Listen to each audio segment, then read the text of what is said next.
Hello viewers, আসসালামু আলাইকুম। এই যে দুপুরে বাজার করে নিয়ে আসছিলাম, টুকটাক বাজার এগুলা সবকিছু রেডি করে এই ফ্রিজে পলি করে রেখে দিচ্ছি। আসলে যখন দরকার হবে যাতে বের করে রান্না করতে পারি। আমার মেয়েকে অনেক ডাকলাম। আসলে এসে দেখি যে ও টেবিলে বসে ড্রয়িং করতেছে সুন্দর করে। ওকে ডাকলাম, ও আসলো না যে, "মাম্মি আমি ড্রয়িং করতেছি।" "আচ্ছা ঠিক আছে করো তুমি।" এই যে রান্না করার জন্য কিচেনে চলে গেলাম। আজকে আসলে বেশি কিছু করব না, ডাল আর মাছ ফ্রাই।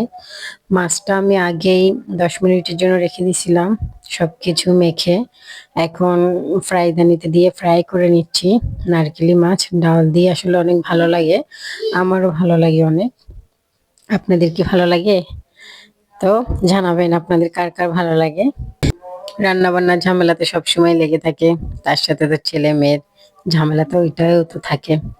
জোজো পাখার খোঁজ নাই, রান্না করতে গেলেও সবসময় আমার কাছে আসে। আজকে দেখতেছি টেবিলের তলে বসে আছে, দেখতেছে যে আমি কি করি। ওকে যখন ভিডিও করতে আসলাম, ও চোখটা দুটোটা বন্ধ করে রাখছে। তো সবাই ভালো থাকবেন। ওকে